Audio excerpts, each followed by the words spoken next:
It's had a couple of issues, soft tissue damage, it takes ages to heal up. The rib itself's grand. Just got signed off, so onwards and upwards. What actually happened with your ribs? I broke my ninth rib, but it was a displaced fracture, so one rib was in front of the other one. It took a load of muscle with it, just ripped it off the bone bed.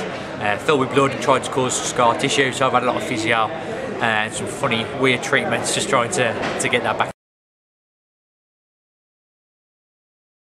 The main thing for me is to go out there and fight. A fight for me is not throwing a couple of shots, dancing around the ring for a little while, move a couple of shots, throw the next one in.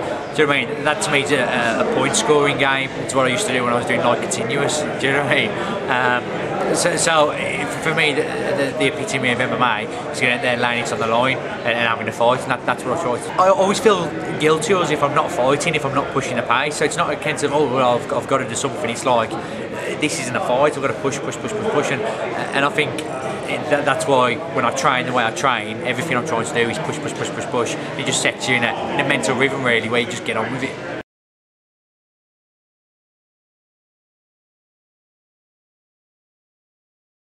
I know he's a good grappler, he's a good wrestler, a good jiu-jitsu practitioner.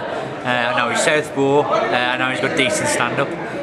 All I can say from that is he's going to come, he's going to try and take me down, wrestle, take down and play the ground game.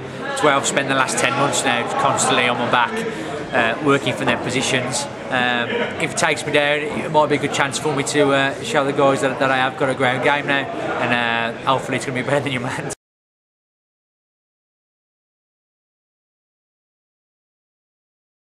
It's like anything, you've got to play on your best side, my attributes and my stand-up. But in terms of being an all-round fighter, I feel that I have got my ground game back. I proved it against Jess, who's supposed to be a great grappler. Never once did he put me in a bad position. I passed his guard twice. He was in several bad positions. Lytle couldn't keep me on the ground, took me down, I got back up. And I think it's all about building confidence as well, rather than just technique. It's having the confidence to put the stuff that you've learned into practice. It's all about just good, solid, basic fundamentals.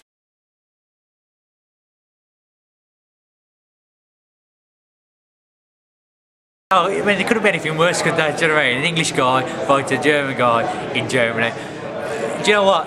He can't take the crowd room into the octagon. Do you know what I mean? I've been there, I've dealt with the nerves before. I can't hear the crowd when I'm in there anyway. All I can hear is my cornerman. It's going to be no different to any other fight when I'm in there. I've never had any real hostile crowds. I mean, I've been fortunate enough to fight all over the world. I've done France, Italy, Germany, South Africa. And I think you win the crowd over by your style of fighting. And that's exactly what I want to do again this time.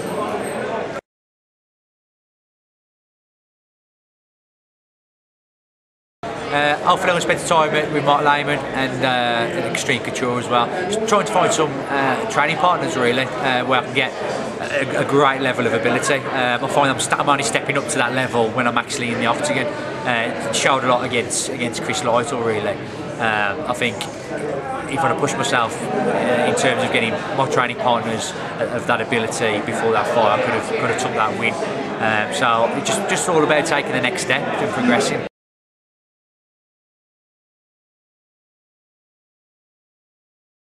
Of course, it's difficult. I mean, it's like anything. My sparring partners all do day jobs. If I was to do their day job, I wouldn't be very good at it. I rephrase that, I wouldn't be as good as them.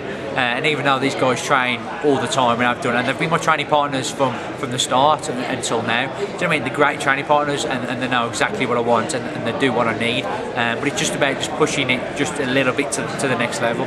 I mean, there's your training partners at that level, but it's finding a lot of training partners at that level. Do you know what I mean? I want to go to a gym where I'm not the big fish. Do you know what I mean? I want to be the small fish in the big pond, and then that's how you improve. And while the guys around me are improving, I find it hard to step myself up to that next step because I'm not getting my ass delivered to me on a regular basis, and I think that's what I need to get.